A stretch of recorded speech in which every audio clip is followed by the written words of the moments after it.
Hey everybody, how you all doing today? I want to talk to you about oil changes. As you all know, I got a 2013 Mustang GT. I like to do everything I can possibly on my vehicle. I'm a hands-on type of guy.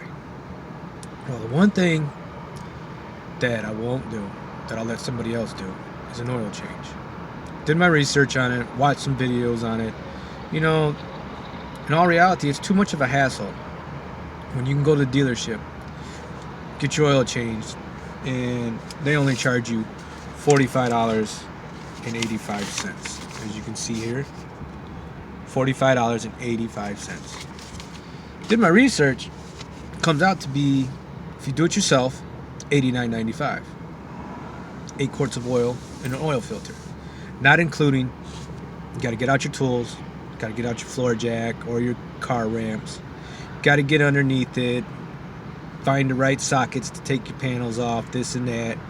Got to find your oil bucket, your oil filter wrench, you know. All this takes time. And if you're like me, I'd rather be spending time enjoying my car or adding go fast parts.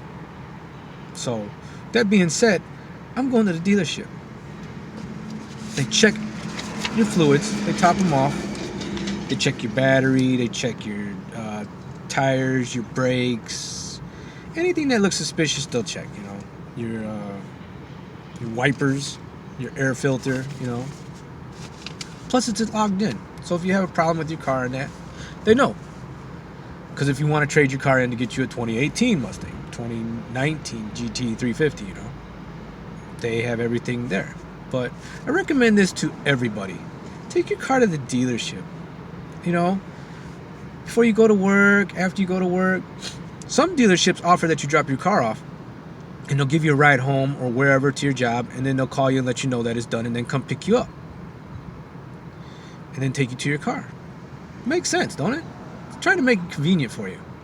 And with that being said, you know, you can probably look at other vehicles and that, and as well as they do things, you know, why not? What's it gonna hurt? I'll tell you one thing, that extra $40 I can spend on getting me some cleaning products, put some fuel in my car, you know, buy my wife something nice, some flowers or something like that. But stop and think about it. $45, well, basically $46 and $90. Let's think about it. Which one's better? I'm gonna take the $45. And if anything goes wrong, they're liable for it. Stop and think about it. If you do the oil change and you forgot to do something, you're liable for it. So with that being said, take your car to the dealership. Get the oil change done. It makes a lot of sense. Alright now, have a good day. And if you like this video, hit like and subscribe. I'll be having more videos coming out about my car, about what I've done to it. Alright now, bye.